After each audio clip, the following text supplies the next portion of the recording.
नमस्कार दर्शकों, स्वागत है आपका गुड मॉर्निंग में। निवेश से युवाओं के लिए पैदा होंगे रोजगार के अवसर, बोले योगी आदित्यनाथ। प्रदेश के व्यावसायिक शिक्षा, कौशल विकास और उद्यमशीलता विभाग के मंत्री श्री कपिल देव अग्रवाल जी, श्रम और सेवायोजन विभाग के राज्य मंत्री श्री मनोहर लाल मुन्नू कोरो जी, प्रदेश के मुख्य सचिव श्री मनोज कुमार सिंह जी, सलाहकार मुख्यमंत्री श्री अवनीश अवस्थी जी, प्रमुख सचिव व्यावसायिक शिक्षा, कौशल विकास और उद्यमशीलता डॉक्टर हरिओम जी। आज के इस समारोह में यहां पर उपस्थित व्यावसायिक शिक्षा, कौशल विकास और उद्यमशीलता को किसी न किसी रूप में सहयोग करने वाले, आगे बढ़ाने वाले इंडस्ट्री स्किल मिशन, विभिन्न आईटीआई और कौशल विकास केंद्र से जुड़े हुए हमारे सभी स्टेक होल्डर्स, युवा साथियों, प्यारे बच्चों, मैं सबसे पहले आप सभी को आज वर्ल्ड स्किल डे के अवसर पर हृदय से बधाई देता हूं। आप सबका मैं अभिनंदन करता हूं।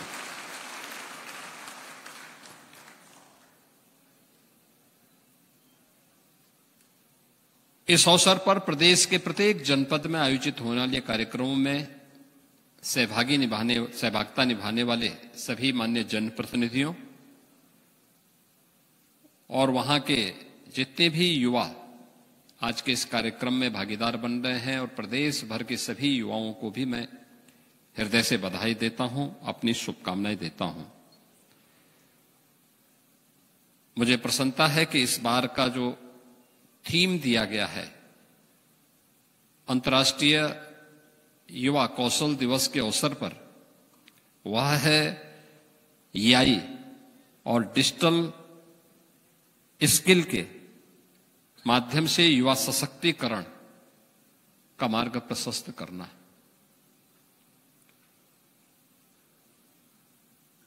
उत्तर प्रदेश देश की आबादी का सबसे बड़ा राज्य है। 25 करोड़ की आबादी इस राज्य में निवास करती है और 25 करोड़ की इस आबादी को युवाओं की जो संख्या है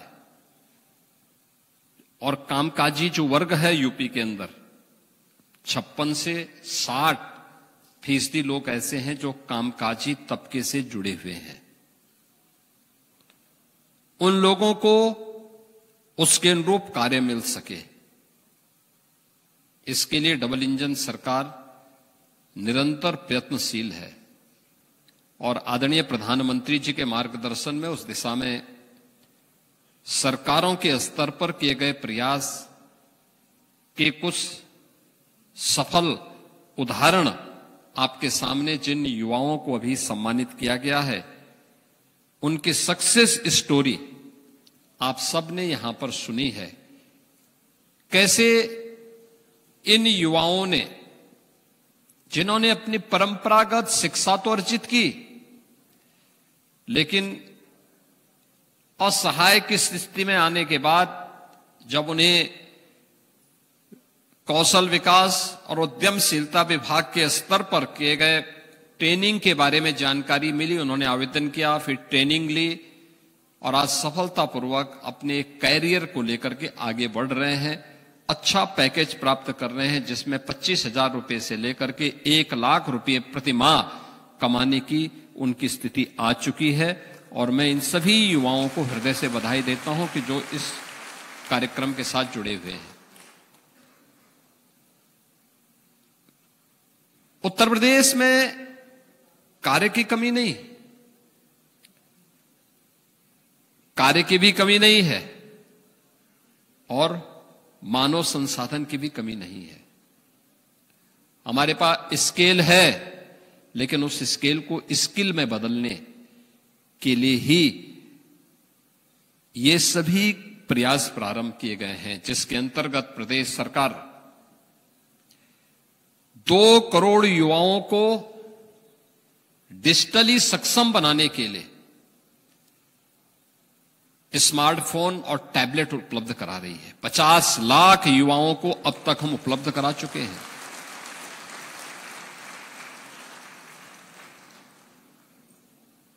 पचास लाख युवा अब तक इससे लाभान्वित हो चुके हैं। प्रदेश सरकार ने टाटा टेक्नोलॉजीज के साथ मिलकर के 150 आईटीआई को जिस रूप में न्यू एज टेक्नोलॉजी के साथ जोड़ करके इंडस्ट्री और मार्केट की डिमांड के अनुरूप उस प्रकार की ट्रेड और ट्रेनिंग के साथ जोड़ने का काम किया है।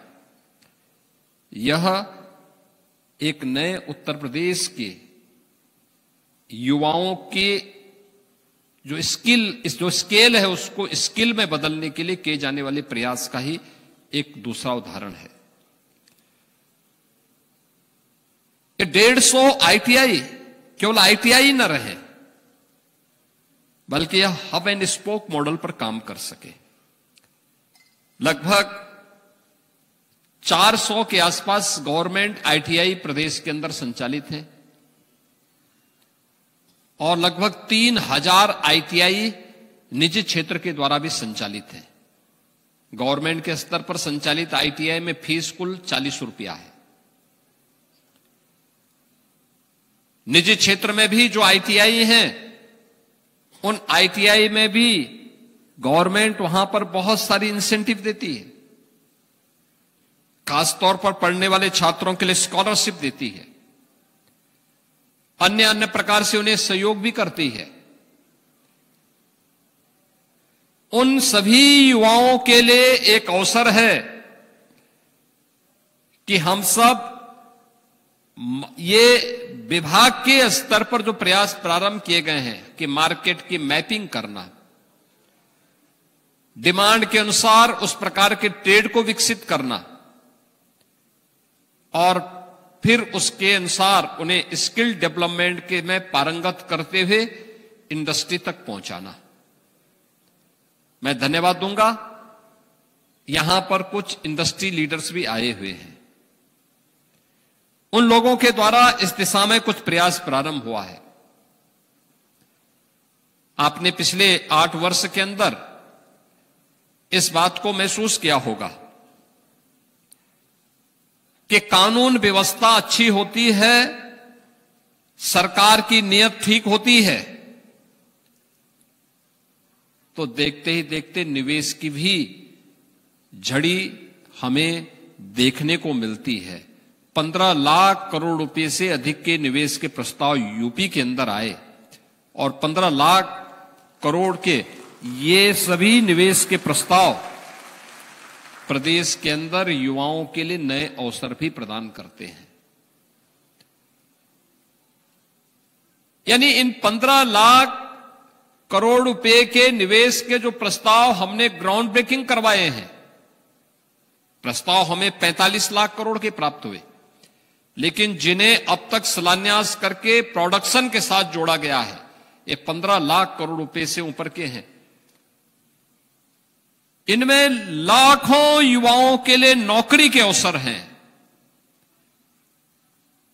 और इसीलिए मैं बार बार कहता हूं कि इन इंस्टीट्यूशंस को इंडस्ट्री के साथ हमें जोड़ना पड़ेगा, क्योंकि अगर ये जुड़ेंगे तो उस इंडस्ट्री की डिमांड क्या है, उसकी मांग क्या है, उसके अनुरूप हम कार्यक्रम को आगे बढ़ा सकते हैं। और इसी में एक नया प्रयास प्रारंभ हुआ है कि इंडस्ट्री के साथ जुड़ने वाला यह युवा अपने प्रोजेक्ट वर्क को इंडस्ट्री के अंदर पूरा करे। इस दौरान उसे पीएम और सीएम इंटर्नशिप की स्कीम के साथ जोड़ करके 5000 रुपया महीना भी 1 वर्ष तक गवर्नमेंट उसे उपलब्ध करवाएगी। यानी मां बाप के ऊपर वह बोझ नहीं बनेगा, बल्कि स्वयं कमाने वाला वहां दिखेगा। और उसके बाद 1 वर्ष के बाद उस अनुभव का लाभ लेते हुए अगर इंडस्ट्री में काम करना चाहता है तो इंडस्ट्री उसका सिलेक्शन भी कर सकती है, और नहीं तो मार्केट में उसकी डिमांड इतनी ज्यादा होगी वो स्वयं ही उसके अनुरूप अपने लिए कहीं भी काम की तलाश कर सकता है। याद रखना, योग्य व्यक्ति के लिए कार्य की कमी नहीं है और किसी भी फील्ड में तैयार काम की कमी नहीं है। हम लोगों ने पिछले 8 वर्ष में परंपरागत उद्यम को प्रदेश के अंदर पुनर्जीवित किया है। 1 डिस्ट्रिक्ट 1 प्रोडक्ट की हमारी जो नीति रही है, इसके अंतर्गत उत्तर प्रदेश के अंदर 1.5 करोड़ से अधिक लोगों को रोजगार की सुविधा प्राप्त हुई। आप अनुमान कर लीजिए, देश के अंदर और दुनिया के अंदर इतने बड़े पैमाने पर कहीं भी यह सुविधा नहीं प्राप्त हुई होगी। मुख्यमंत्री विश्वकर्मा श्रम सम्मान योजना और पीएम विश्वकर्मा योजना के माध्यम से परंपरागत हस्तशिल्पी और कारीगरों के लिए भी उन्हीं के यहां ट्रेनिंग के कार्यक्रम के साथ साथ उन्हें टूल किट उपलब्ध करवाना और फिर उन्हें बैंकों के साथ जोड़ने का कार्यक्रम, यह भी एक अभिनव कार्यक्रम और सफलतापूर्वक इसको भी आगे बढ़ाया गया। 1 लाख से अधिक युवाओं, 1 लाख से अधिक लोगों को इस ट्रेनिंग के साथ जोड़ा गया और उन्हें सफलतापूर्वक अपने कारोबार के साथ जोड़ा गया, जो जिसके बगैर हमारी अर्थव्यवस्था, ग्रामीण अर्थव्यवस्था तो चल ही नहीं सकती। लेकिन उनके पास उचित ट्रेनिंग नहीं थी, डिजाइनिंग नहीं थी, पैकेजिंग नहीं थी। उनके साथ जोड़ने का परिणाम आज हम सबके सामने देखने को मिलता है। सरकार ने एमएसएमई विभाग के माध्यम से जो युवा अपने आप अपना उद्यम स्थापित करना चाहता है, जो युवा स्वयं का स्टार्टअप स्थापित करना चाहता है, उसके लिए सीएम युवा के नाम पर एक नई स्कीम निकाली और इसमें हम लोगों ने प्राथमिकता दी कि जिन्होंने कौशल विकास और उद्यमिता विभाग के माध्यम से कोई सर्टिफिकेट लिया है, आईटीआई का कोई सर्टिफिकेट लिया है, पॉलिटेक्निक किया है, डिग्री ली है, उन लोगों को हमने व्यवस्था दी है कि हम उन्हें 5 लाख रुपए तक का ऋण, ब्याज मुक्त ऋण देंगे, मार्जिन मनी भी उपलब्ध करवाएंगे।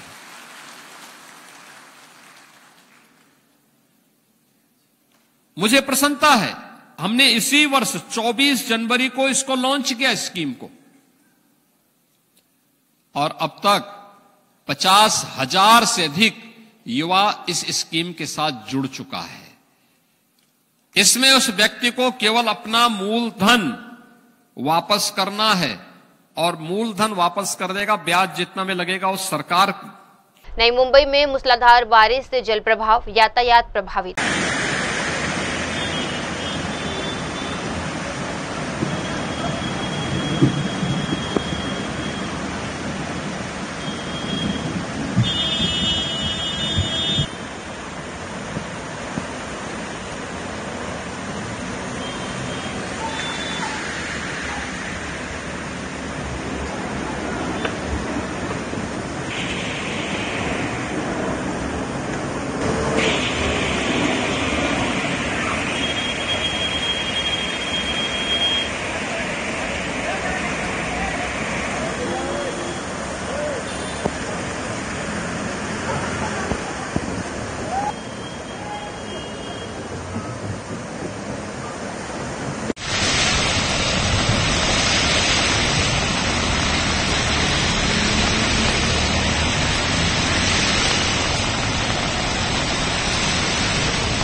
मोहन यादव बोले, दुबई व्यवहार का नया वैश्विक द्वार। दुबई के अपने दौरे में मध्य प्रदेश से आने के बाद 13 से 15 जुलाई के बीच ये जो गर्म भरी स्वागत, हमारी सभी व्यापारिक मीटिंग्स और जिस प्रकार से दुबई सरकार ने इस भारत सरकार के माध्यम से राज्य सरकार मध्य प्रदेश के सारे अधिकारियों के साथ हमारा ये जो पूरा आयोजन रखा है, मैं एक तरह से सभी निवेशकों का, भारतीय समुदाय के सभी नागरिकों का, यहाँ की सरकार के सभी अधिकारियों का भी आभार मानता हूँ और भारत सरकार के हमारे वाणिज्य महादूतावास सतीश जी और उनकी पूरी टीम का भी आभार मानता हूँ।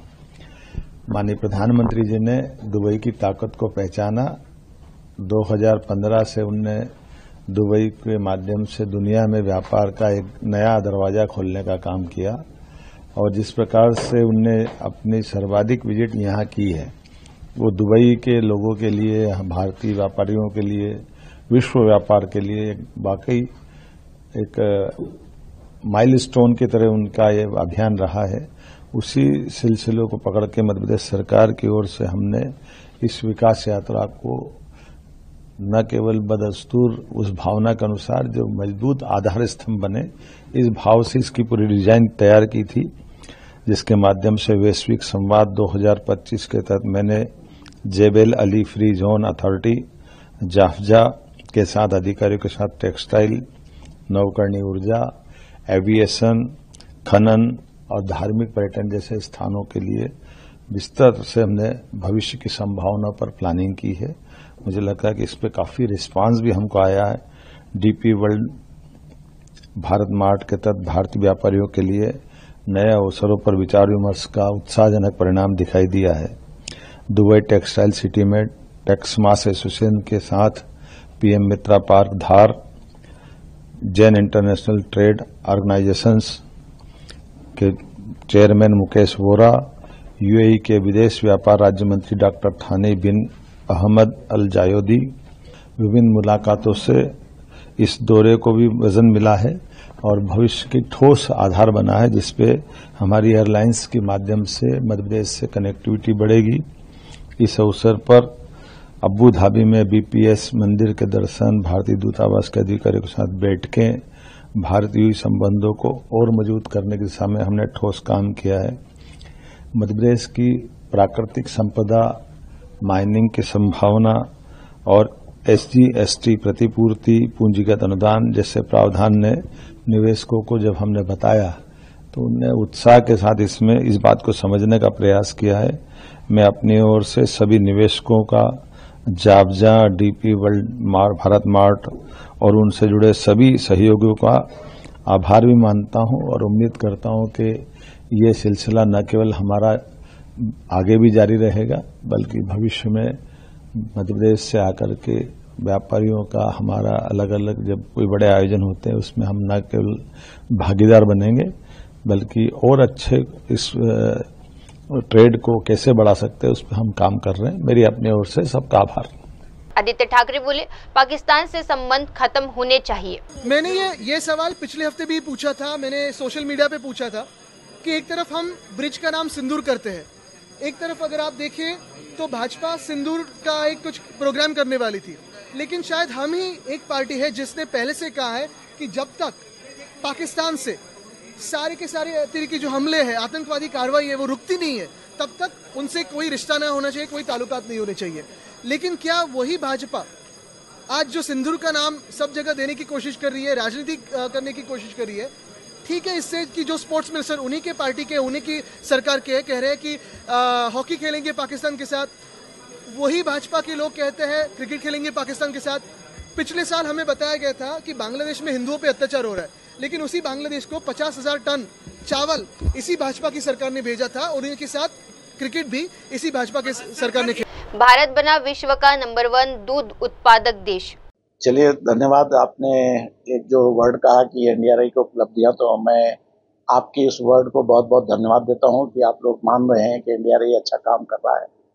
तो उसी में मैं आपको बताना चाहूँगा कि जो एनडीआरआई का जो मेन मैंडेट है वो डेयरी है, आप जानते हैं, और लाइव स्टॉक हमारा हिंदुस्तान की जो एक बैकबोन है। लाइव स्टॉक केवल इसलिए नहीं है कि डेयरी, उसका लाइव स्टॉक में डेयरी 80% कंट्रीब्यूशन है, साथ साथ में लाइवलीहुड भी जो है हमारे देश के लिए, जो किसान हैं, किसान भाइयों के साथ लाइवलीहुड भी है। इसके अलावा इसमें बहुत सारी वुमेन भी जुड़ी हुई हैं। हम मिल्क में नंबर 1 है, आप जानते हैं।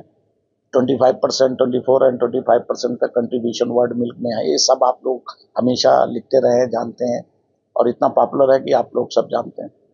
बट ये भी हमें मानना चाहिए कि हमारी जो थोड़ी सी जो कुछ आगे की जो मेन हमें काम करना है वो है कि मिल्क की प्रोडक्टिविटी बढ़ाना। मिल्क की प्रोडक्टिविटी का मतलब होता है कि ये पर एनिमल कितना मिल्क जो देता है, वो थोड़ा हमारा चिंता का विषय है।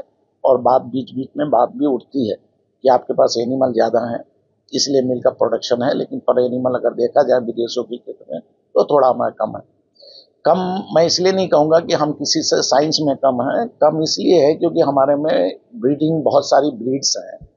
हमारे देश की अपनी सभ्यता है, हमारी काऊ हैं, बहुत सारी काऊ हैं, तो उनकी जो सिलेक्शन प्रोसेस होता है वो धीरे धीरे होता है।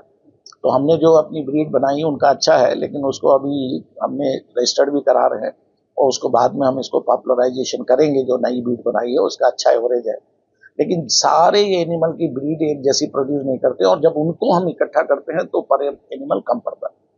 अब इसके लिए एक तरीका ये होता है कि हम सिलेक्शन करें, वो लंबा प्रोसेस है, वो चल ही रहा है, काफ़ी कई दशक से हमने सिलेक्शन कर रहा है।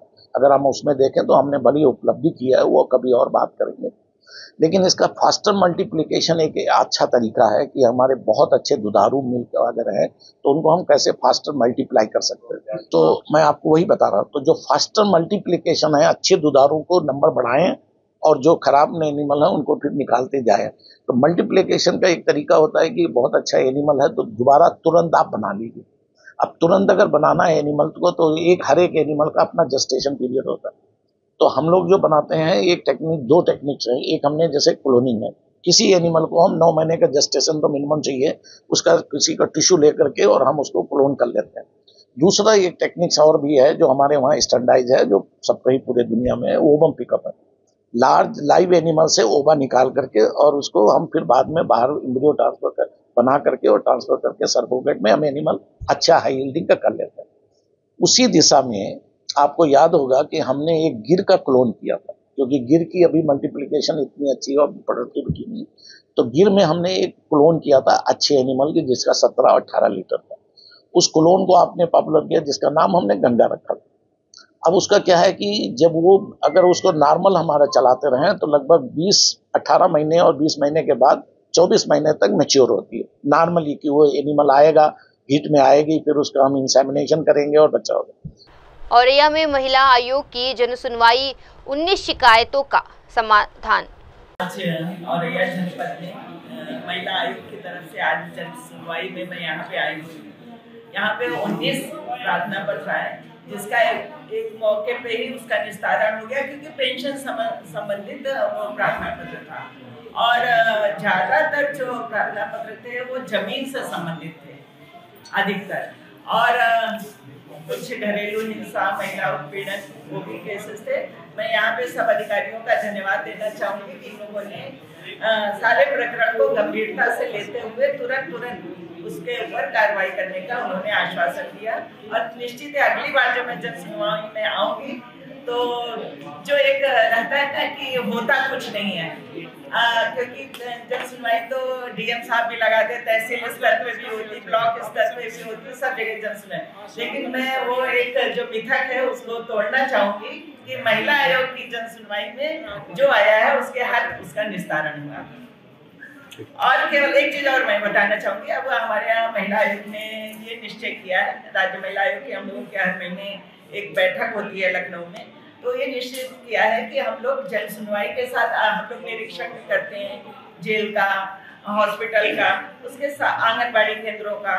लेकिन अब ये भी निश्चित किया है कि महिलाओं से संबंधित जितनी भी कल्याणकारी योजनाएं हैं उनकी एक जन चौपाल लगा करके, और उनको भी जो जिनको कुछ योजनाओं का लाभ नहीं मिला उनको वो लाभ दिलाया जाए। मैं यहाँ पे आज दिव्यापुर में मैंने ये तय किया, मैं इसके लिए यहाँ के चेयरमैन राघव जी का धन्यवाद देना चाहूँगी, और साथ ही हमारे DPO साहब जिन्होंने जो मैंने प्लानिंग करी उसका उन्होंने पूरा साथ दिया। सारे अधिकारी यहाँ पर आए और सफल कार्यक्रम रहा। और निश्चित आगे मैं इसको, अभी तो मैं दिव्यापुर में, निश्चित ही इसको ब्लॉक लेवल पे ले जाऊंगी, क्योंकि महिलाओं के लिए कहीं भी आना जाना उनके लिए कठिन काम होता है।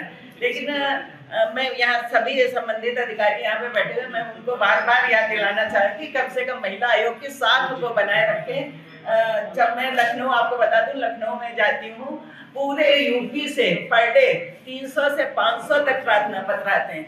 लेकिन मैंने ये महसूस किया कि जो लखनऊ से यहाँ पे संबंधित डिस्ट्रिक्ट में भेजे जाते हैं, जो जिस डिस्ट्रिक्ट का है प्रार्थना, लेकिन मैंने देखा उसका शायद गंभीरता पूर्वक निस्तारण नहीं होता है।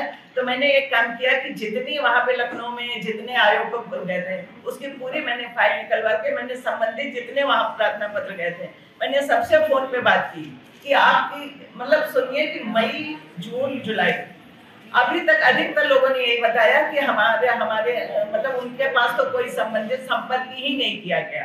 तो मैं यहाँ पे अधिकारी जो बैठे हैं, मैं सबसे गंभीरता पूर्वक कहना चाहूँगी कि जो महाराज जी की इच्छा है, हमारे मुख्यमंत्री जी की, कि महिलाओं से संबंधित जितनी भी चीजें हैं उनका जल्दी से जल्दी निस्तारण हो। तो आप सबका हमें सहयोग चाहिए, और जिस तरह आप लोगों ने सहयोग दिया उसके लिए भी आप सब लोगों का आभार, बहुत बहुत धन्यवाद। गुजरात में बारिश थमते ही सड़क की मरम्मत शुरू।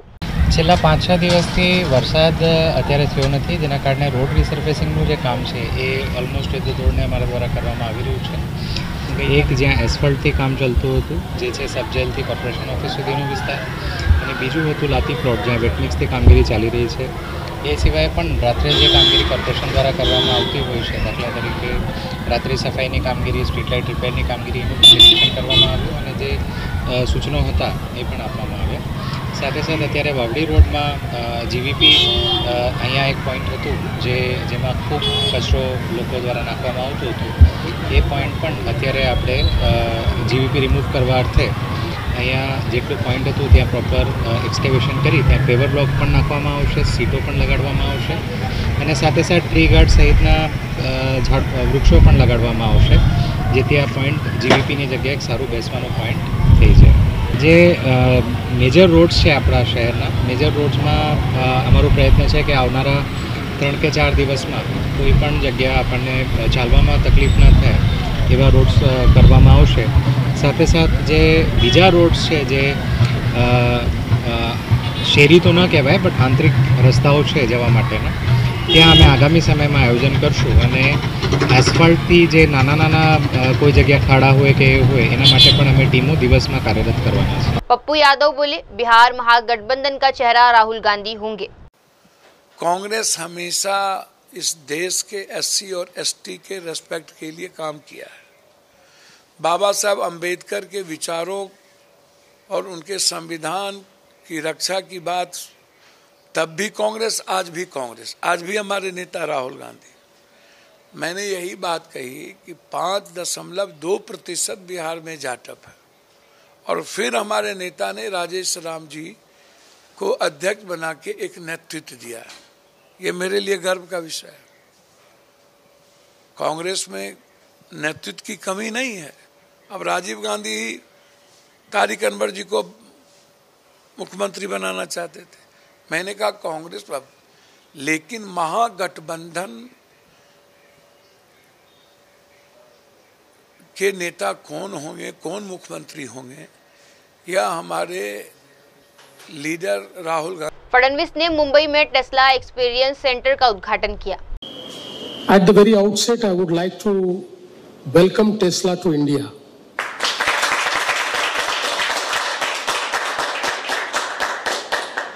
I think this is not just inauguration of an experience center, but it is a statement that Tesla has arrived, a statement that Tesla has arrived in the right city, in the right state. That is the state of Maharashtra and the city of Mumbai, which is the entrepreneur capital of India, not just financial, commercial and entertainment capital, but also the entrepreneur capital of India. Mumbai stands for innovation. Mumbai stands for sustainability. And I think Tesla, as you have rightly said, is not just a car or a car company. It is all about design, innovation and sustainability, for which Tesla stands as a testament. And I think that is the one and only reason that it is loved globally. Rajasthan सांसद सुधाकर सिंह का बयान। देखिए, कांग्रेस का अंदरूनी मसला है कि वह किसको मीटिंग में बुलाएगी, किसको नहीं बुलाएगी। उनका पार्टी का मसला है, किसको पार्टी में रखेगी, किसको पार्टी से निकालेगी, उनका अंदरूनी मसला है। दूसरी महत्वपूर्ण बात है कि कांग्रेस के अधिकृत तौर पे कोई बयान को ही हम लोग राष्ट्रीय जनता दल के बयान मानते हैं, और अधिकृत बयान उनके राष्ट्रीय अध्यक्ष का होता है, या नेता प्रतिपक्ष राहुल जी का होता है, या बिहार प्रदेश अध्यक्ष का। बाकी कांग्रेस के बिहाफ में कोई भी किसी का बयान का ना कोई समर्थन हम करने वाले लोग हैं, ना कोई खंडन करने वाले लोग हैं। जहाँ तक मुख्यमंत्री के पद का सवाल है, वह महागठबंधन के तरफ से भी हम एक बात कह सकते हैं, और राष्ट्रीय जनता दल के तरफ से तो 1000% कह सकते हैं कि तेजस्वी जी ही मुख्यमंत्री के घोषित उम्मीदवार हैं। इसमें कहीं कोई दो राय नहीं। और महागठबंधन में शामिल दलों का भी समर्थन पहले भी रहा है, आगे भी रहेगा। कर्नाटक को 2000 करोड़ की सड़क परियोजनाएं, और 2025 में यह बढ़कर करीब 9424 किलोमीटर हुई है। मुझे इस बात की भी खुशी है कि सभी 31 जिलों को, जिनमें से 2 आकांक्षी जिले हैं, इनको भी अब नेशनल हाईवे नेटवर्क से जोड़ा गया है। कर्नाटक के हाईवे के निर्माण पर कुछ योजनाएं पूरी हुई है, कुछ चल रही है और कुछ शुरू होने वाली है। इसमें करीब 3 लाख करोड़ रुपए के कार्य हम कर रहे हैं, और मैं आप सबको विश्वास देना चाहता हूं कि निश्चित रूप से कर्नाटक के विकास के लिए आने वाले हमारे जब 5 साल पूरे होंगे, तो कर्नाटक में हम 5 लाख करोड़ रुपए के कार्य पूरे करेंगे। ये विश्वास मैं आपको देना चाहता हूं। कर्नाटक में हम कुछ नए कॉरिडोर बना रहे हैं। उसमें से 4 लेनिंग ऑफ बेलगावी, हुनगुंड, रायचूर, ये 10,000 करोड़ का प्रोजेक्ट है, 320 किलोमीटर है। इसका 5% काम पूरा हुआ है और जून 2027 में पूरा होगा। उत्तर कर्नाटक के पिछड़े जिलों का इसका काफी फायदा होगा, और बेलगाम से रायचूर तक की यात्रा का समय जो आज 5 से 6 घंटे लगता है, वो 2.25-2.5 घंटे पे होगा। इसके साथ साथ कर्नाटक के विकास के लिए हमने काफी अच्छे बड़े बड़े रोड बनाए हैं। आप अगर दिल्ली से कर्नाटक आना है तो हमको मुंबई आना होता है, और मुंबई से फिर कोल्हापुर, सोलापुर होकर हम साउथ इंडिया में, यानी आंध्र, कर्नाटक, तेलंगाना, कोचीन, सब आंध्र प्रदेश, इन सब स्टेट को जाते हैं। पर हमने नया रोड बनाया है जो कश्मीर से कन्याकुमारी तक बना हुआ है। आप अगर कभी मनाली में जाएंगे तो मनाली से रोहतांग पास जाने के लिए 3.5 घंटे लगते हैं। अभी हमने अटल टनल बनाई है, आप केवल 8 मिनट में पहुंच जाएंगे, ऐसी बड़ी टनल बनी हुई है। अटल टनल से बाहर आने के बाद लद्दाख, लेह तक हम रोड बना रहे हैं, और 8 टनल भी बना रहे हैं। और लद्दाख, लेह में कारगिल के नीचे आशिया की सबसे बड़ी 11.2 किलोमीटर की हम जोजिला टनल बना रहे हैं। उसका 75% काम पूरा हुआ है, अगले साल उसका उद्घाटन होगा। हम जब ये जोजिला टनल से बाहर निकलते हैं तो सोनबर्ग में हमने झेड़मोर टनल पूरी की है, प्रधानमंत्री ने उसका उद्घाटन किया है। और वहां से बाहर निकलने के बाद हम श्रीनगर पहुंचते हैं। फिर श्रीनगर से जम्मू के बीच में हम 36 टनल बना रहे हैं, और कटरा के पास से दिल्ली, अमृतसर, कटरा, ये एक्सिस कंट्रोल द्रुतगति मार्ग हम बना रहे हैं।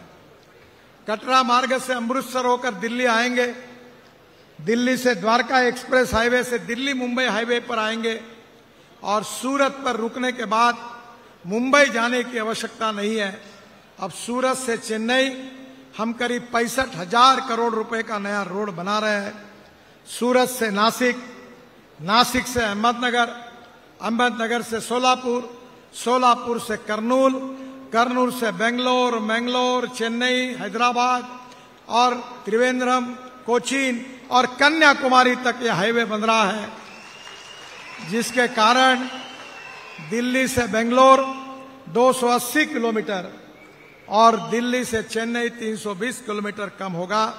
और ये हाईवे 73% इसका काम पूरा हुआ है और मार्च 2026 में भी ये पूरा होगा, जो 6 राज्यों से गुजरता है, महाराष्ट्र, कर्नाटक, तेलंगाना, आंध्र प्रदेश, तमिलनाडु से गुजरेगा।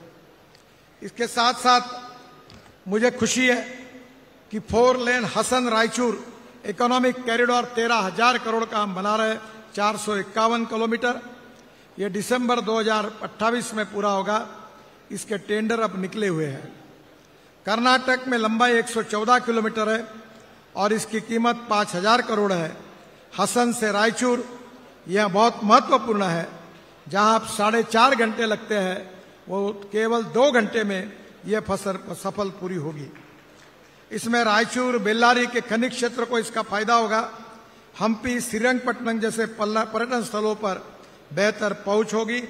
3 आर्थिक नोड्स, लॉजिस्टिक पार्क, सामाजिक नोड से ये गुजरता है। इसके साथ साथ बेंगलोर से मैसूर ऑलरेडी हमने पूरा किया है।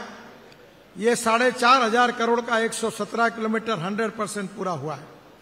ये 10 लेन वाला एक्सेस कंट्रोल हाईवे, ये भी बेंगलोर और मैसूर के बीच में जो 3 घंटे 3.5 घंटे लगते थे, अब 1 घंटे में सफर हो रही है। इसके साथ साथ हम लोग 4 लेन एक्सिस कंट्रोल बेंगलोर से चेन्नई 18,000 करोड़ का हाईवे बना रहे हैं, 262 किलोमीटर है। कर्नाटक का काम 100% पूरा हुआ है। आने वाले 6 महीने में हम इस हाईवे का भी इनॉग्रेशन करेंगे, तो बेंगलोर से चेन्नई केवल 2 घंटे में आप जा सकेंगे। बंगलोर में ट्रैफिक जाम की बहुत समस्या है और इसलिए बंगलोर का रिंग रोड हम बना रहे हैं 15,000 करोड़ का। इसमें से 40% काम पूरा हुआ है और बाकी की काम प्रोग्रेस में है और जल्दी पूरा होने से बंगलोर के ट्रैफिक जाम को काफी राहत मिलेगी। बहनों और भाइयों, इसके साथ साथ जो महत्वपूर्ण ऑनगोइंग प्रोजेक्ट चल रहे हैं, वो तुमकुरू से शिवमोगा, ये 6,500 करोड़ का 215 किलोमीटर रास्ता है। ये 90% पूरा हुआ है। ये दिसंबर 2025 में पूरा होगा। तुमकुरू, हसन, चिकमगलूर और शिवमोगा, यहां से ये गुजरेगा और बंगलोर से शिवमोगा यात्रा का समय 7 घंटे है, वो केवल 3.5 घंटे में होगा। इसका मैं आपको विश्वास देना चाहता हूं। बेलगांव से संकेश्वर से महाराष्ट्र कर्नाटक सीमा तक 6 लेन 3,000 करोड़ का रोड है, 77% पूरा हुआ है। ये अक्टूबर 2026 में पूरा होगा। ये मौजूदा बेंगलोर पुणे सड़क का हिस्सा है। मुंबई चेन्नई इंडस्ट्रियल कॉरिडोर से भी गुजरता है और बेलगावी से संकेश्वर का यात्रा समय जो 1.5 घंटे है, वो केवल अब 35 मिनट होगा। ये भी बहुत महत्वपूर्ण है। इसके साथ साथ हम बेलगावी में 4 लेन रिंग रोड बना रहे हैं, जो 4,000 करोड़ का है। ये भी गोवा से बेलगावी का समय 1 घंटे से कम होकर 30 मिनट हो जाएगा। ये भी विकास के लिए बहुत महत्वपूर्ण है। 1,600 करोड़ की लागत से ये दूसरा भी पार्ट है 34 किलोमीटर का, उसकी भी भूमि अधिग्रहण इसमें प्रगति में है और जबकि शेष 35 किलोमीटर के लिए वन विभाग की मंजूरी भी अभी अपेक्षित है। इसके साथ साथ जो हमारे प्रहलाद जोशी है, उन्होंने बहुत आग्रह किया था, वो हुबली से धारवाड़, ये 12,000 करोड़ का 31 किलोमीटर रोड है, 70% पूरा हुआ है। मैं प्रहलाद जी को विश्वास देता हूं कि 2026 मार्च में इसका उद्घाटन निश्चित रूप से होगा, ऐसा उनको विश्वास देता हूं। हुबली से धारवाड़ का समय जो 40 मिनट लगता था, वो अब 15 मिनट हो जाएगा। इसके साथ साथ 4 लेनिंग ऑफ मैसूर से मडिकेरी, ये 3200 करोड़ का रोड है, 70 किलोमीटर है, 3% पूरा हुआ है। अप्रैल 2027 में ये पूरा होगा। और बेंगलोर से मंगलूर तक एक वैकल्पिक सड़क जो बाईपास शिराड़ी घाट है उसके लिए महत्वपूर्ण होगा। मेडिकेरी में कॉफी और मसाले की काफी ये है, उसके लिए बहुत उपयोगी होगा। 6 lane of nail Mangla Tumakuru, ये 2000 करोड़ का 45 किलोमीटर कार्य का शुभारंभ हुआ है। ये 52% काम पूरा हुआ है और मार्च 2027 में ये पूरा होगा, जिसमें बेंगलोर से तुमकुरू से चित्रदुर्ग तक का समय 1 घंटे से घटकर केवल 30 मिनट हो जाएगा। इसके साथ साथ 4 लेनिंग ऑफ अद्दा होले से बंटवाल, ये 2200 करोड़ का 64 किलोमीटर है। एवरेज 90% प्रोग्रेस हुआ है। ये 2025 में पूरा होगा। अद्दा होले से बंटवाल क्रॉस का जो यात्रा समय है वो 2.5 घंटे लगता था, वो 1.25 घंटे में हो जाएगा। इसके साथ साथ चित्रदुर्ग से शिवमोगा, ये 4 लेन चौड़ीकरण है, 520 करोड़ का रोड है, 102 किलोमीटर। ये 85% वर्क पूरा हुआ है। ये फरवरी 2026 में इसका उद्घाटन होगा, ऐसा मैं आपको विश्वास देता हूं। और चित्रदुर्ग से शिवमोगा का समय 3 घंटे जो था वो 1.25 घंटे हो जाएगा, ये आपको विश्वास दिलाता हूं। सागर शहर में जहां हम उपस्थित है, उस शहर में 8.5 किलोमीटर का शहर का 4 लेन चौड़ीकरण 80 करोड़ रुपए, 85% वर्क कंप्लीट हुआ है। नवंबर 2025 में पूरा होगा। मैंने राघवेंद्र जी को कहा है कि फुटपाथ, ड्रेनेज सिस्टम, लाइट सब लगाने की सूचना मैंने अधिकारी को की है। आप अच्छे तरीके से इस शहर का सौंदर्यीकरण करने की चिंता करिए। चौड़ीकरण से चौड़ेश्वरी मंदिर की यात्रा तेज भी होगी, सुरक्षित भी होगी और सुविधाजनक भी होगी। मुझे विश्वास है कि तैगारथी क्रॉस से एलबी कॉलेज तक की यात्रा का समय जो 35 मिनट लगता है वो केवल 15 मिनट में हो जाएगा। माला गेट से करकला तक 4 लेन चौड़ीकरण, शिमोगा मैंगलोर सेक्शन पर 200 करोड़ का 85% काम पूरा हुआ है। बाकी काम नवंबर 2025 में पूरा होगा। इसके साथ साथ हेबरी से पारकाला और करावली जंक्शन मालपे, यह 4 लेन चौड़ीकरण का 360 करोड़ का काम 28 किलोमीटर 75% पूरा हुआ है। नवंबर 2025 में यह पूरा होगा। श्रृंगेरी से तानीकोट गेट तक 2 लेन पेव शोल्डर 90 करोड़ का काम है, 9 किलोमीटर 65% हुआ है। 2025 में पूरा हो जाएगा। मुझे विश्वास है कि विद्यारणपुरा से तनिकोडू गेट तक की यात्रा का समय 35 मिनट से घटकर अब केवल 12 मिनट हो जाएगा। औदाकोड़ी से मविन्नकोप्पा 2 लेन 320 करोड़, ये भी 27% काम पूरा हुआ है, फरवरी में पूरा होगा। इसमें शरावती बैकवाटर पर 2 प्रमुख पुल भी शामिल है। जोग फॉल्स, शरावती वाइल्ड लाइफ और चौड़ेश्वर मंदिर के पर्यटन को इससे बल मिलेगा। मविनकोप्पा से अदागोड़ी तक का यात्रा का समय 60 मिनट जो लगता था वो 15 मिनट हो जाएगा। शिवमोगा शहर में 4 लेन चौड़ीकरण 40 करोड़ 2.5। इरफान अंसारी ने चुनाव आयोग पर भाजपा पक्षपात का आरोप लगाया।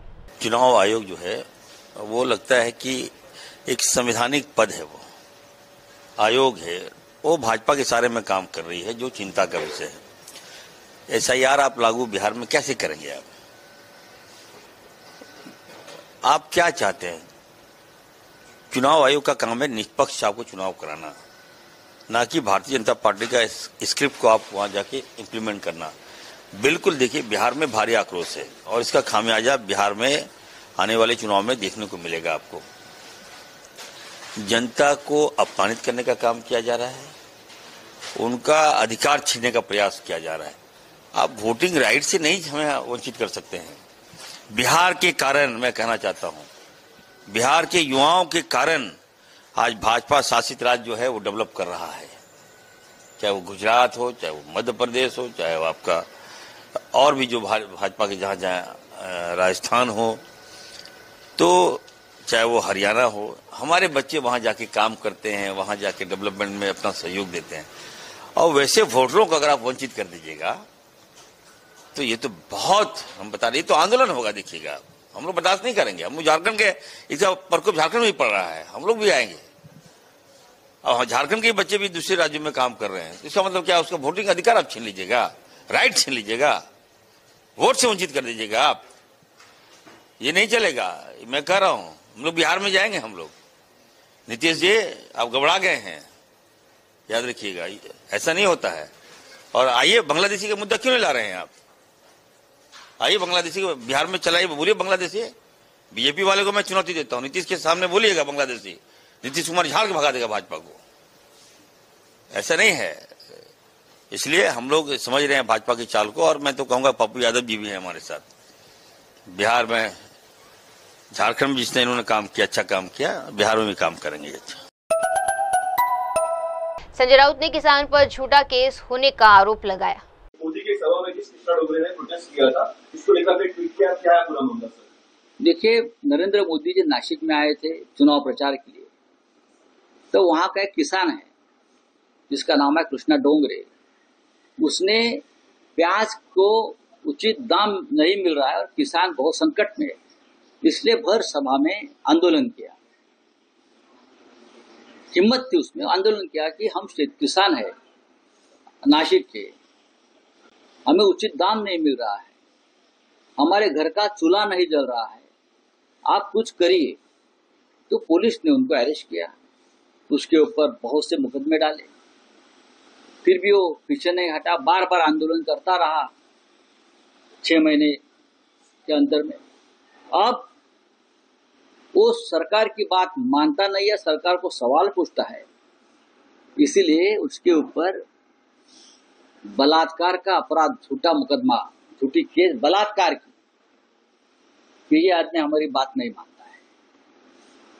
लेकिन पुलिस को मुंह की खानी पड़ी। जिस दिन और जिस टाइम पर उसके ऊपर बलात्कार का घटना का जो गुना दाखिल किया है, उसी दिन ये व्यक्ति नासिक में ही नहीं थी, ये प्रूव हो गया है। वो तीर्थ यात्रा के लिए सप्तशृंगी गया था। सब सीसीटीवी फुटेज वगैरह देखने के बाद पुलिस को वो गुना जो है बेसमरी करनी पड़ी। लेकिन सरकार किस हद तक जा रही है महाराष्ट्र में? आप यहाँ जन सुरक्षा कानून लाया है अर्बन नक्सलाइट को रोकने के लिए, फिर ये आपके पुलिस तो अर्बन नक्सलाइट से भी भयंकर काम कर रहे हैं। यहाँ वर्दी पहनकर वो नक्सलाइट का ही काम कर रहे हैं ना, लोगों को मारने का, लोगों को झूठे मुकदमे डालकर खत्म करने का। उसके ऊपर देवेंद्र फडणवीस क्या एक्शन लेंगे, ये हमारा एक सवाल आज मैंने सीएम साहब को पूछा है। सर, एकनाथ शिंदे ने कहा है अपनी पार्टी को कि आरोप और साजिश से बचे। आरोप तो समझ में अपोजिशन का है, तो साजिश क्यों चीज बात? कोई साजिश नहीं है। उनके साथ जो लोग हैं उनको साजिश की जरूरत नहीं है, वो अपने आप ही सब कांड करते हैं, तो सब कांड मास्टर है। जैसे किसी को पद्मश्री देते हैं, पद्मभूषण देते हैं, वैसे उनके मंत्रियों को और विधायकों को एक पदवी देनी चाहिए, कांड मास्टर। ग्रुप कैप्टन शुभांशु की अंतरिक्ष यात्रा पर डॉक्टर जितेंद्र सिंह का गौरव। The very excitement that is seen among the media persons here is itself indicative of what it is all about. I don't think you've seen such a excited media ever in Delhi. You agree with me?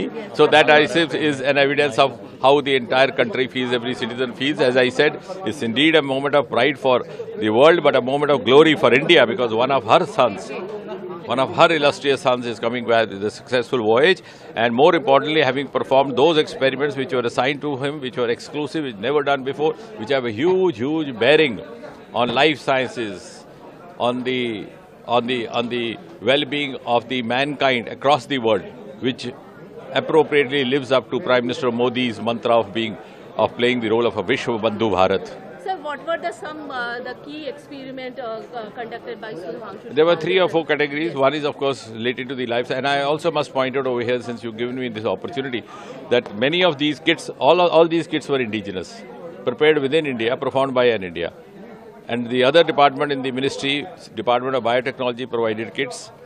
Then some of the kits provided by the Indian Institute of Sciences in Bengaluru, then some from IIT. And if you ask me what were the kind of experiments, I think more interestingly the life science experiment related to muscles, because the muscles tend to become dysfunctional or tend to suffer wasting in the microgravity. So how best to prevent them and how to strategize their recovery. That was one. The second was, of course, which is also relevant to many of us, more to you than to me, how to how to take care of the human impact occurring from constant dealing with the electronic gadgets like watching electronic screens, etc. How best to prevent any adverse cognitive effects happening. Then, of course, related to plants, growing microalgae in the microgravity, growing some crop seedlings like rice, etc. in that milieu. And then there were experiments with tardigrades, the water bears were known to have the instinct or the capacity to survive in the extreme conditions. So, in order to make an evaluation, how best could a living being from Earth behave there or survive there. So all this, I think, has a huge bearing on our future experiments in future voyages where human beings may have to stay there longer than today. And that's why I said the experiments conducted by Subhashu are going to be of relevance to the whole world. Taking last question, sir, how does this mission reflect India's growing capabilities, and how do you see? I think India had already proven its capabilities, but this is one step ahead. We are still going one level ahead.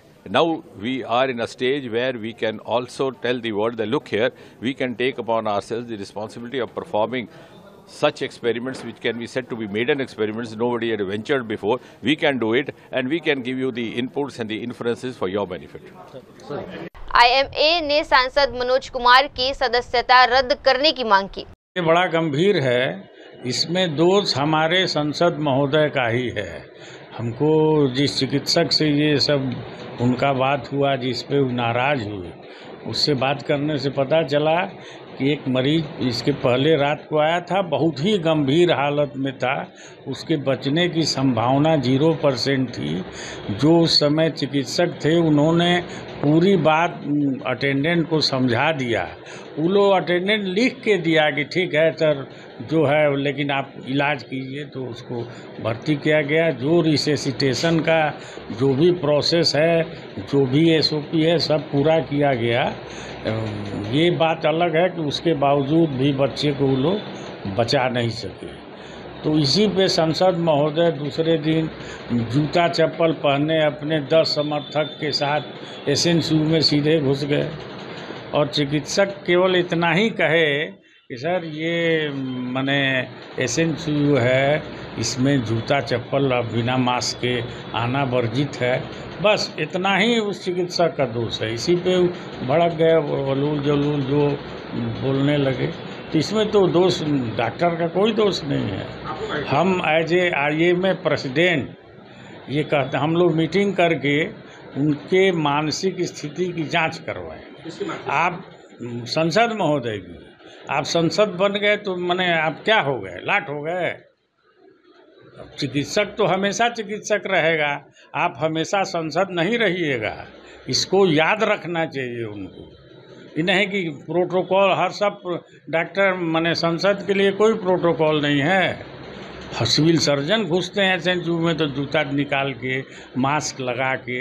हमारे DM आते हैं inspection में, वो भी जूता खोल के mask लगा के तब अंदर जाते हैं। उससे भाई वहाँ 20 बच्चे हैं, सब क्रिटिकल हैं, इन्फेक्शन का डर बराबर बना रहता है, तो आप और इन्फेक्शन पैदा कर रहे हैं। ये राजनीति करने की जगह SNCU ICU नहीं है। जहाँ आपको राजनीति करना है वहाँ करिए। अस्पताल में राजनीति करने से उनको बहुत बड़ा इसका झटका लगेगा। हम लोग इसको संज्ञान में ले लिए हैं, और ये वक्तव्य हम एज ए प्रेसिडेंट IMA दे रहे हैं। सुनील शेट्टी ने पहलगाम प्रतिबंधों पर प्रशासनिक कदम बताया। देखें, जो 13 जुलाई को रिस्ट्रिक्शंस लगाई गई कि जिसमें कहा गया कि आप उस जगह पे जहाँ पे 13 जुलाई 1931 में मरने वालों की जहाँ पे कब्रें हैं वहाँ पे नहीं जाएंगे, वो एक ज़रूरी कदम था। और उस कदम को लेना ज़रूरी इसलिए भी था कि लॉ एंड ऑर्डर सिचुएशन को मेंटेन करना कश्मीर में वैसे भी ज़रूरी है, और पहलगाम की घटना के बाद जो हालात पैदा हुए हैं उसके बाद ये ज़रूरी था कि वहाँ पे शांति की स्थापना जो है वो बनी रहे। लेकिन अनफॉर्चुनेटली जहाँ पे बाकी जो हैं वो तो रुक गए, लेकिन जम्मू कश्मीर यूनियन टेरिटरी के चीफ मिनिस्टर, जिनसे तवक्को की जाती है कि वो कानून व्यवस्था का पालन करेंगे, और बाकियों को भी कानून व्यवस्था का पालन करने के लिए कहेंगे।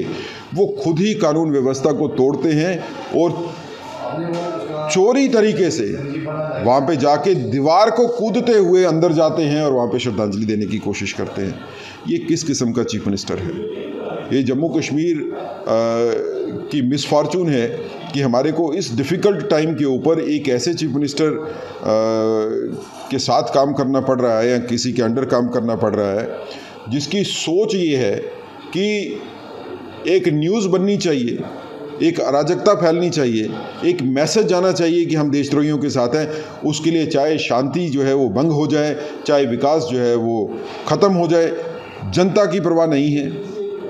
ये कौन सा सियासी खेल जो है उमर अब्दुल्ला और महबूबा मुफ्ती आपस में खेल रहे हैं, एक दूसरे के ऊपर जो है वो कटाक्ष करते हैं, एक दूसरे से बचने की कोशिश में ज़्यादा से ज़्यादा जो है वो देशद्रोह के हक़ में बात, अलगाववाद के हक़ में बात करते हैं। देखिए 13 जुलाई को जम्मू की जनता तो अच्छी तरह से समझती है कि 13 जुलाई को क्या हुआ। कश्मीर की जनता को लगातार गुमराह किया गया 13 जुलाई को छुट्टी दे के और उनको शहीद बता के। लेकिन कश्मीर की जनता में भी अभी बात जो है वो निकल रही है कि 13 जुलाई को जो हुआ था वो कानून व्यवस्था का पालन करने के लिए था।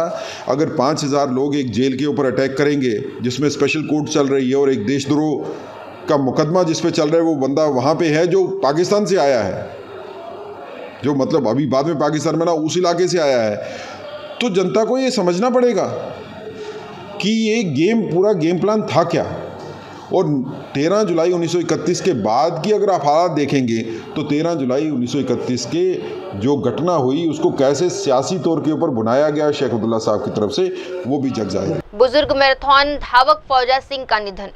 क्या नाम है जी आपका? गुरप्रीत सिंह है जी। गुरप्रीत सिंह, कल हादसा हुआ जो एथलीट थे फौजा सिंह, हाँ जी, ये हादसा कैसे हुआ उनके साथ? सर ਅਸੀਂ ਤੇ ਮਤਲਬ ਥੋੜੇ 1-2 ਮਿੰਟ ਦਾ ਸਾਨੂੰ ਫਰਕ ਪਿਆ ਆ।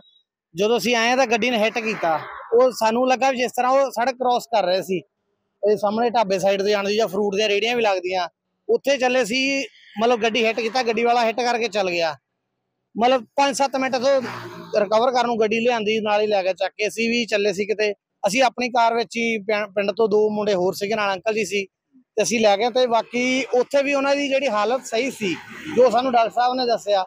ਔਰ ਅਸੀਂ ਘਰ ਨੂੰ ਆ ਗਏ ਕਿਸੇ ਕੰਮ ਕਰਕੇ, तो सानू मगर कॉल आ गई भी उन्होंने मतलब डेथ हो चुकी है। तो ये हादसा आपने देखा घटित होता हुआ? नहीं, मतलब 1-2 मिनट के फर्क थे। जो असी आए हैं इतने रोड दे विच उन्हां दी मतलब बॉडी पई सी, कोई हलचल नहीं सी। जैसे गांववासी बता रहे कि 5-7 फीट ऊपर। हाँ जी, हाँ जी, वो जो मौके पे थे, जो इधर जाने वाले रास्ते में, वो यही बोल रहे थे भी 7-8 फुट जेडी बॉडी उनकी जो ऊपर ऊंची गई रास्ते में।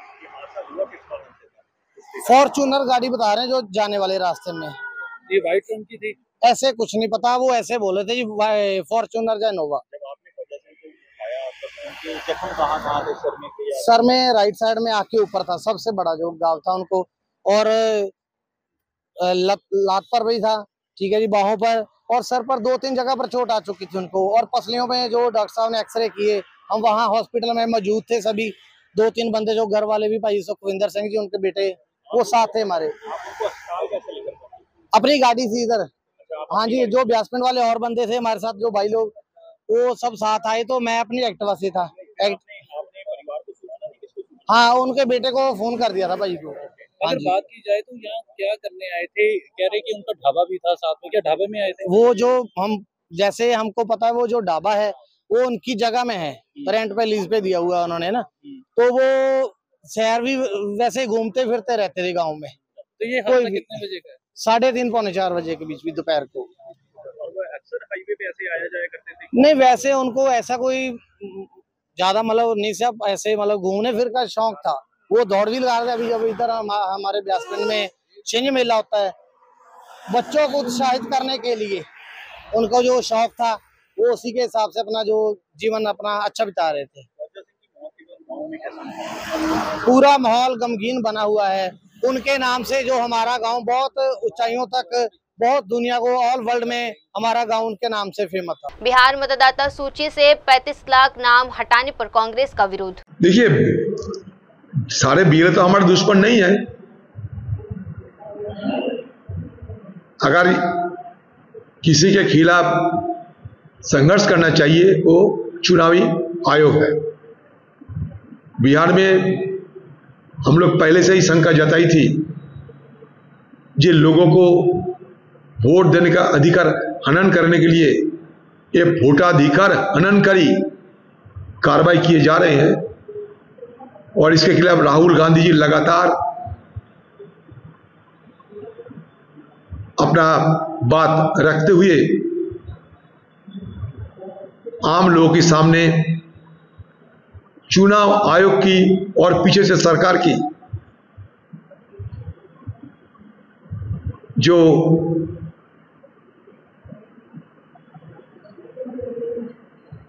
बुरी इरादे इसका उजागर करते रहे हैं। लाखों की तादाद में लोगों की इसी बीच वोटबंदी हो चुकी है, मतलब वोट देने की अधिकार हनन हो चुकी है। तो इसलिए आम लोगों की अंदर आक्रोश पैदा हो रहे हैं और ये आक्रोश की झलक कहीं ना कहीं हमें देखने को तो जरूर मिलेगा। सूबे की सरकार की नाकामी और बीजेपी के साथ मिली भगत वोट अधिकार हनन करने की जो कोशिशें किए जा रहे हैं,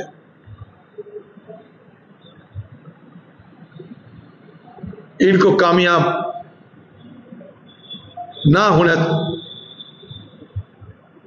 इसे ही यही हमारा लक्ष्य रहेंगे और उस लक्ष्य की ओर हम अपना कार्रवाई करते रहेंगे। गाजियाबाद जुलूस में लार मूत्र मिलाने से सनसनी। पहले भी जैसे हम लोगों ने देखा, ये थूक जिहाद चला, ये खाने की चीजों में ये लोग उसमें थूकते हैं।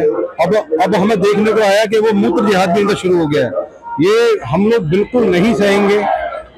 ये इतनी नंदनीय घटना है। अगर आप देखेंगे कि इनको अपनी आइडेंटिटी छुपानी पड़ रही है, ऐसा क्यों? अगर ये लोग ठीक है तो अपनी आइडेंटिटी क्यों छुपा रहे हैं? अपना स्कैनर कोड लगाए, अपने नाम के साथ लगाए।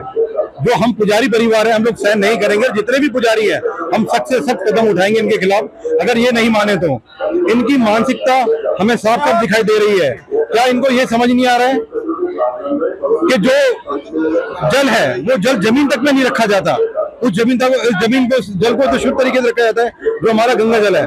ये इन लोगों ने इतना मूर्ख कार्य किया है कि इनको हम लोग बिल्कुल सहन नहीं करेंगे। जो हमारा पुजारी परिवार है, इनके अगेंस्ट है और आने वाले समय में अगर प्रशासन ने इनके खिलाफ सख्त कार्रवाई नहीं करी, हम लोग जमीन पर उतरेंगे, प्रदर्शन करेंगे। हम इसको सहन नहीं करेंगे। ऐसे हम लोग कालका मंदिर से आह्वान करते हैं। जो सावन मास के महीने में जो कावड़ लाते हैं, ये हमारे लिए एक त्योहार के जैसा है। जो गंगा जल है वो लाया जाता है, गंगा जल को इस तरीके से रखा जाता है, वो जमीन तक में नहीं रखा जाता। एक कांवड़िया एक महीने निकलता है और वो शंकर जी की अपनी सेवा श्रद्धा भाव से जल को लेकर के आकर के अब शंकर जी को अर्पण करता है। तो इस तरीके की शुभ कार्य में अगर ये बाधा डालेंगे, हम लोग सहन नहीं करेंगे। और जो ये समुदाय है ये ठीक नहीं कर रहा है, इसकी मानसिकता सामने नजर आ रही है। इनको कैसी क्यों परेशानी आ रही है अपना नाम छुपाने में, अपना नाम बताने में दिक्कत क्या है इनको? जब आपकी आइडेंटिटी है, जब आपका नाम, आपकी आइडेंटिटी आपके नाम से आपको पहचाना जाता है, तो अपनी पहचान क्यों नहीं लगा रहे? ये सिर्फ और सिर्फ ये मूत्र जिहाद का कार्य कर रहे हैं, ये खूब जिहाद का कार्य कर रहे हैं। इसको नहीं सहन किया जाएगा। अमृतसर पुलिस ने नशा कारोबारी में 2 आरोपी गिरफ्तार। काफी लंबे समय से जो ये पंजाब सरकार की तरफ से युद्ध नशा विरुद्ध चल रहा है, हमारे पंजाब के सीएम बिहार उप मुख्यमंत्री ने राजद कांग्रेस पर आरोप लगाए। इन लोगों का जो कहा हुआ है कभी पूरा किया है? 19 लाख का क्या हुआ? तेजस्वी यादव ने नीतीश के रोजगार वादों पर सवाल उठाए। इंटरनॅशनल स्पोर्ट्स हे गोंयांत ऑर्गनायज जावपाक लागलेले आसा।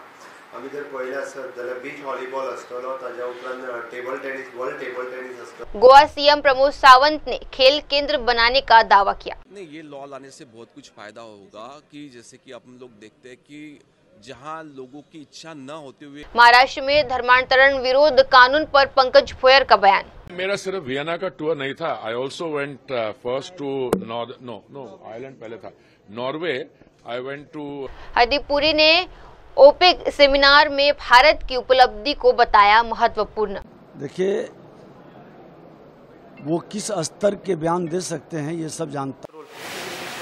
हाय हेलो नमस्कार, मैं हूं पंकज विष्णु और आप देख रहे हैं MNS न्यूज। आप देख रहे हैं MNS न्यूज, सच जरूर।